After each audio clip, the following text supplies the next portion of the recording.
আসসালামু আলাইকুম রহমতুল্লাহি ওবরকাতুহু।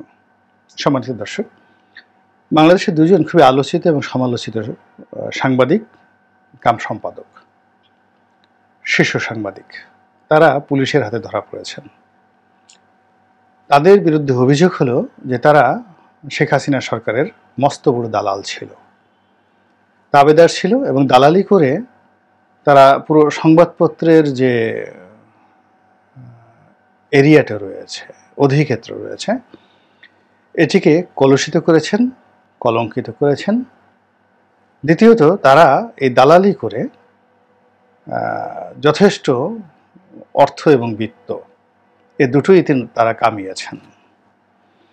তারা ক্ষমতার অপপ্রয়োগ করেছেন, তাদের প্রতিপত্তি, রাজনৈতিক প্রভাব এবং প্রতিপত্তি এগুলোকে ব্যবহার করে আর্থিকভাবে লাভবান হয়েছেন, পেশার অমর্যাদা করেছেন, পারিবারিকভাবে লাভবান হয়েছেন, প্রতিপক্ষকে তারা ক্ষতি করেছেন এবং দেশের যে পুরো সিস্টেমটি, গণতান্ত্রিক যে সিস্টেমটি, নীতি নৈতিকতা, বোধ এবং বুদ্ধি, এটির সর্বনাশ করেছেন। কাজেই তাদের এই গ্রেপ্তারে সবাই খুশি হয়েছেন। আওয়ামী লীগের কিছু লোকজন ছাড়া মোরালেস সবাই খুশি হয়েছেন।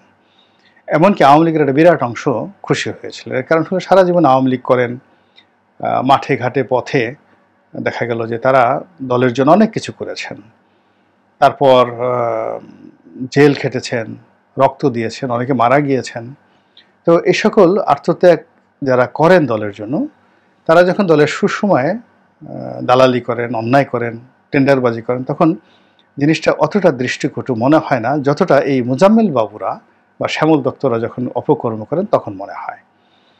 এখন এই যে মোজাম্মেল বাবু এবং শ্যামল দত্ত, তো শ্যামল দত্তর যে পত্রিকাটি, এটা ভোরের কাগজ, একেবারে অনুল্লেখ্য একটি পত্রিকা। এটার মালিক সাবের হোসেন চৌধুরী। তো এটা চলে না, এটা চলেই না, এর কোনো, যাকে বলা হয়, এটা কোনো পত্রিকাই না এখন। কিন্তু শ্যামল দত্ত এখানে সম্পাদক থেকে সরকারি বিজ্ঞাপন নিয়ে এখান থেকে রাষ্ট্রের কোটি কোটি টাকার বিজ্ঞাপন এই পত্রিকায় ছাপিয়ে তারা মোটামুটি রাজার হালে জীবনযাপন করেছেন। মালিক সাফের হোসেন চৌধুরী থেকে শুরু করে এই ভোরের কাগজের পিয়ন, ড্রাইভার, দারোয়ান থেকে শুরু করে সবাই এই যে দালালি, শ্যামল দত্তের যে দালালি, এই দালালির ফল তারা ভোগ করেছেন। এই গেল একটা। অন্যদিকে মোজাম্মেল বাবু, তিনি মূলত বুয়েট থেকে পাশ করা একজন ইঞ্জিনিয়ার, ছাত্রনেতা ছিলেন, ছাত্রলীগ করতেন আগের থেকেই, খুবই বন্ধুবৎসল। তারপর তিনি এই সরকারের সময়টিতে ৭১ টেলিভিশনের লাইসেন্স নেন এবং এখানে বাংলাদেশের যে অন্যতম শীর্ষ শিল্প গ্রুপ, মেঘনা গ্রুপ, এই ফ্রেশ যে সকল আছেন তাদের কাছ থেকে ফাইন্যান্স নিয়ে তিনি এই প্রতিষ্ঠানটির ম্যানেজিং ডিরেক্টর রূপে বা প্রধান নির্বাহী রূপে তিনি শেয়ার হোল্ড করতেন এবং এই পুরো মিডিয়াটিকে সরকারের প্রোপাগান্ডার বাক্স হিসেবে ব্যবহার করতেন। এবং এদের যে দৌরাত্ম্য এবং এদের যে আওয়ামী লীগ প্রীতি, এর কাছে বিটিভি আসলে শিশু ছিল এবং তাদের ক্ষমতা এত বেশি ছিল যে এদের কবলে পড়লে, রোষানলে পড়লে কারো রক্ষা ছিল না। আর এদের যে কোনো লোকই, মানে এদের অফিসের পিয়ন, ড্রাইভার, দারোয়ান থেকে শুরু করে ঝাড়ুদার পর্যন্ত আওয়ামী লীগ জমানাতে যে কোনো মন্ত্রী মিনিস্টারের চেয়ে ক্ষমতাধর ছিলেন। এবং এদের কবলে পড়ে, পাল্লায় পড়ে ব্যারিস্টার মইনুল ইসলামের মতো মানুষ, তিনি ব্যারিস্টার মইনুল হক, তো ইত্তেফাকের যিনি মালিক ছিলেন, তোফাজ্জল হোসেন মানিক মিয়া সাহেবের ছেলে, মইনুল হক না, ব্যারিস্টার মইনুল ইসলাম, তো তার মতো মানুষকে জেলে যেতে হয়েছিল এবং সেই জেল থেকে বের হয়ে আর সেই মানুষটি বাঁচতে পারেননি। অপমান, যেটা বঙ্গবন্ধুর জমানাতে যে ঘটনা ঘটেনি, জিয়াউর রহমানের কোনো দিন তাদের জীবনে, অর্থাৎ ব্যারিস্টার মইনুল এবং তার পরিবারের জীবনে এই অপমান স্বাধীন বাংলাদেশে কখনো হয় নাই। এর কারণ হলো মহান মুক্তিযুদ্ধে ইত্তেফাকের গৌরবজনক ভূমিকা এবং সংবাদপত্র জগতে তোফাজ্জল হোসেন মানিক মিয়া থেকে শুরু করে আনোয়ার হোসেন মঞ্জু এবং ব্যারিস্টার মইনুল হোসেনের যে ভূমিকা, এ কারণে তাদের ভুল ভ্রান্তিগুলো বাদ দিয়ে তাদেরকে সবাই মানুষ মাথায় করে রাখত। কিন্তু এই মোজাম্মেল বাবুদের কবলে পড়ে মাসুদা ভাট্টি নামক এক মহিলার সঙ্গে কি একটা অনুষ্ঠানে কিছু কথাবার্তাকে কেন্দ্র করে, যেটা কোনো কথাই নয়, এবং এটা ব্যারিস্টার মণ্ডল যে ভাষায় কথা বলেছেন অনেকটা মুরব্বির মতো, আপনজনের মতো। সংবাদপত্রে যদি আপনি ব্যারিস্টার মইনুলের অবস্থান ধরেন হিমালয়ের চূড়ায়, আর সেখানে মাসুদা ভাট্টি বা মোজাম্মেল বাবুর এখন সে হিমালয় পাহাড়ের নিচের একটা দুর্বাঘাসও হতে পারেননি। তো সেখানে বসে যখন ব্যারিস্টার মইনুলকে মাসুদা ভাট্টিরা সেখানে সবক দিচ্ছিল, ঠিক সেই সময়টাতে ব্যারিস্টার মইনুল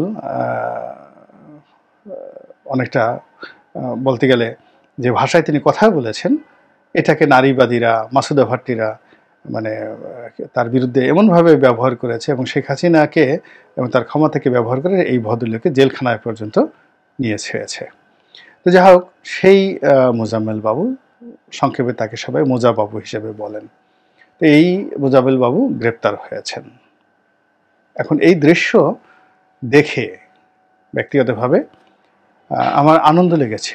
আনন্দ লেগেছে এই কারণে যে আমি দীর্ঘদিন যাবৎ এই দুজন বা এদের মতো অন্যান্য যে সকল সাংবাদিক যারা প্রধানমন্ত্রীর প্রেস কনফারেন্সে যেতেন এবং মাথা ঝুলাতেন এবং প্রধানমন্ত্রীকে যাকে বলা হয় পামপট্টি বা তেল মারা, এই কাজ করে মূলত আওয়ামী লীগের 12টা বাজিয়েছেন এবং প্রধানমন্ত্রী শেখ হাসিনার মতো একজন গণতান্ত্রিক নেত্রীকে ফ্যাসিবাদের নায়িকা বা ফ্যাসিবাদের জননী হিসেবে এই মোজাম্মেল বাবুরা প্রতিষ্ঠা করেছেন ওই সংবাদ সম্মেলনের মাধ্যমে।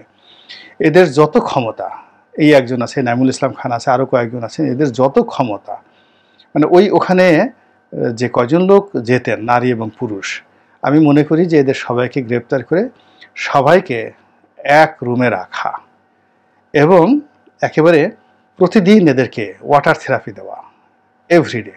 মানে খুব ওয়াটার থেরাপি হলো একেবারে বাষ্প, রুমের মধ্যে খুব গরম বাষ্প ছেড়ে দেওয়া এবং 1 ঘন্টা 1.5 ঘন্টা সেই বাষ্পর মধ্যে তাদের রাখা, যেন নিঃশ্বাস নিতে না পারে। এরপর যখন তারা খুব হাউমাউ করে কান্নাকাটি করবে, তারপরে আবার তাদেরকে ছেড়ে দেওয়া। এইভাবে তাদেরকে অন্ততপক্ষে 365 দিন ওয়াটার থেরাপি দেওয়া উচিত। এবং এটা মানে একেবারে ওপেনলি সবাই দেখবে যে এই দৃশ্য হচ্ছে। এর কারণ হলো এদের পছন্দ ধরেছে মস্তিষ্ক, এবং এদের কারণে একটা দেশ জাতি নষ্ট হয়ে যায়। এবং এরা যে মন্দ নজির স্থাপন করেছে, এই মন্দ নজিরের যে বাচ্চা কাচ্চা, আন্ডা বাচ্চা, এরা আবার এখন ডক্টর মোহাম্মদ ইউনূসকে নিয়ে এই তেলের বাক্স রেডি করে রেখেছে, কি করে ডক্টর ইউনূস সাহেবের অফিসে এই তেলের বাক্স স্থাপন করা যায়। যাই হোক, এটা নিয়ে আর একটা ভিডিও করব। এখন এরা অনেক ক্ষতি করেছেন, তো এদের শাস্তি আমি চাচ্ছিলাম, এদের পতন আমি চাচ্ছিলাম। তো সেটা যখন আজকে সেটা হয়ে গেছে এবং অন্যান্য সাংবাদিকরা ধরা পড়েছেন, আরও ধরা পড়বেন, এটা একদিকে ভালো লাগছে, আবার খারাপ লাগছে যে এদের দুজনের সঙ্গে আমার ব্যক্তিগত সম্পর্ক ভালো ছিল। শ্যামল দত্ত আর আমি একসাথে আজকের কাগজে চাকরি করতাম, অনেকটা বন্ধুস্থানীয় সম্পর্ক। অনেক কিছুর মধ্যেও আমাদের মধ্যে ব্যক্তিগত সম্পর্কটা, সৌহার্দ্যপূর্ণ সম্পর্কটা সম্মানজনক ছিল। তো এই কারণে আসলে খুব খারাপ লাগছে। দ্বিতীয়ত, মোজাম্মেল বাবু, তিনি বয়সে আমাদের চেয়ে বড়, আমাকে খুবই স্নেহ করতেন, আদর করতেন, এবং তার ওই দালালি বাদ দিলে তার ভিতরে অস্বাভাবিক এবং অস্বাভাবিক সুন্দরতম কতগুলো গুণাবলী ছিল। বিশেষ করে বন্ধু বাৎসল্যতা, ফ্রেন্ডশিপটা তার মধ্যে খুব বেশি ছিল। এমনকি কেউ যদি তার সমালোচনা করতেন, তিনি সেটা রাগ হতেন না। আমি ঢাকা ক্লাবে আমাদের একটা অনুষ্ঠান হলো, আমি তার প্রতি বিরক্ত ছিলাম, এই জন্য তাকে নিয়ে বাংলাদেশ প্রতিদিন একটা লেখা লিখলাম 2010 সনে বা 11 সনে। তখন আমি তাকে উপাধি দিয়েছিলাম কোবরা বাবু। গোকরা সাপকে ইংরেজিতে কোবরা বলা হয়, তো কোবরা বাবু, কোবরা বাবু। তাকে নিয়ে মানে যত রকম মন্দ কথা লেখা যায়, আমি সেই বাংলাদেশ প্রতিদিন এমনভাবে লিখেছিলাম যে সম্পাদক বুঝতে পারেনি যে আমি আসলে মোজাম্মেল বাবুকে নিয়ে এটা লিখেছি। তো এই ঘটনার কয়েকদিন পরে আবার একটা অনুষ্ঠানে মোজাম্মেল বাবু সাহেবের সঙ্গে আমার দেখা হলো এবং তিনি আমার হাতটা ধরে বললেন যে রনি, ইটস ওকে, বাট একান্ত ব্যক্তিগত আলাপ আলোচনার যে বিষয়গুলো, এগুলো পত্রপত্রিকায় না লেখাই ভালো। তো আমি এই যে তার যে উদারতা এবং তার যে এই কথা, এটা আমাকে কিন্তু ভীষণ রকমভাবে মানে দেখো লজ্জিত করে ফেলেছিল। আমি এরপরে আর কখনো তাকে নিয়ে কোনো বাজে কথা লিখিনি। তো আমার বক্তব্যটা হলো যে শ্যামল দত্ত এবং মোজাম্মেল বাবু বাংলাদেশের সংবাদপত্র জগতে সিজেন্ট দুজন সাংবাদিক। তাদের অনেক কিছু করার ছিল এবং তারা এই দালালি ঠালালি ছাড়াও খুব স্বাভাবিকভাবে জীবনযাপন করলে অনেক কিছু করতে পারতেন এই সমাজের জন্য, নিজেদের জন্য। এবং আজকের এই যে অধপতন, এই অধপতন আমাদেরকেও দেখতে হতো না এবং তাদেরকে ভোগ করতে হতো না। তো কাজেই তারা এই কাজগুলো কেন করেছেন আমি নিজে ভেবে পাই না। এর কারণ হলো শ্যামল দত্ত কিংবা মোজাম্মেল বাবু আমরা তো একই সাথেই সংবাদপত্র জগতে ছিলাম। আমি তো বললাম যে শ্যামল দত্তের সঙ্গে একসঙ্গে চাকরি করেছি।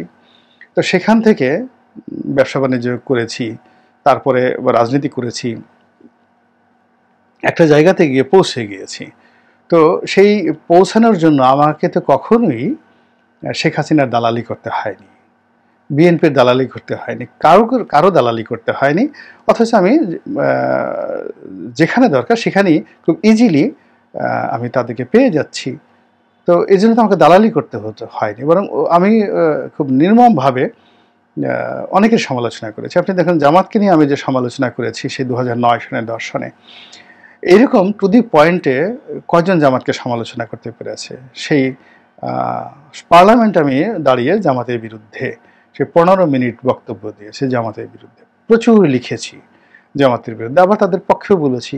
কই জামাতের সাথে তো আমার কখনো সম্পর্ক নষ্ট হয়নি, বরং জামাতের যত শীর্ষ নেতা রয়েছেন তাদের সঙ্গে আমার যে ব্যক্তিগত সম্পর্ক এটি আপনারা কল্পনাই করতে পারবেন না। আবার বিএনপির কথা চিন্তা করেন, আমি যখন আওয়ামী লীগে ছিলাম বিএনপির পক্ষে বলেছি, আবার হাওয়া ভবন নিয়ে, তারেক রহমান সাহেব নিয়ে, এমনকি বেগম জিয়াকে নিয়ে, শহীদ প্রেসিডেন্ট জিয়াউর রহমান সাহেবকে নিয়ে যে নেতিবাচক কথাগুলো তাদের সমালোচনা কেউ করেনি কখনো, সেই সমালোচনা করেছি আমি। সেই একেবারে 2018 সন পর্যন্ত করেছি। তো বিএনপির মনোনয়ন পেতে তো আমার কোনো অসুবিধা হয়নি, কখনো অসুবিধা হয়নি। আবার এই যে এখন বিএনপিতে আছি, আমি তো অন্য সবার মতো বিএনপির যারা শীর্ষ নেতৃবৃন্দ রয়েছেন তেলের ড্রাম নিয়ে কাউকে তেল মারছি না, বরং এখনও বিএনপিতে থেকে অনেক বিষয় বিএনপির সঙ্গে দ্বিমত হলে আমি সমালোচনা করছি। আমার তো কোনো কিছুতেই কোনো সমস্যা হচ্ছে না। তো সেক্ষেত্রে কেন মানুষ দালালি করে? আমার তো এই যে দালালি করে কখনো টাকা উপার্জন করতে হয়নি, গাড়ি হয়েছে, বাড়ি হয়েছে, ঢাকা শহরে দুটো ডাল ভাত হয়েছে। তো সব কিছু সংস্থান করতে আমায় যে শ্রম করেছি, শ্রমের বিনিময়ে সেটা এসেছে, এর জন্য আমাকে দালালি করতে হয়নি। তো সেক্ষেত্রে শ্যামল দত্ত বা শ্যামল দত্তের মতো যারা মানুষ আছেন, মোজাম্মেল বাবুর মতো মানুষ আছেন, কেন তাদেরকে দালালি করতে হবে? নাইমুল ইসলাম খান ওয়ান্স আপন এ টাইমে ওয়াজ মাই বস। আমরা যখন আজকের কাগজে চাকরি করতাম তিনি আমাদের সম্পাদক ছিলেন। আমি ভেবে পাই না যে আমার সম্পাদক নাইমুল ইসলাম খান তাকে কেন দালালি করতে হবে।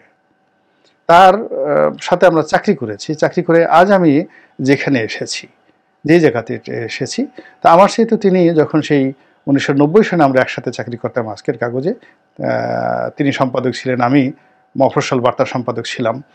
তো আমরা কর্নেল শাহেদ আহমেদের সবাই তার কর্মচারী ছিলাম, কাজী শাহেদ আহমেদের কর্মচারী ছিলাম।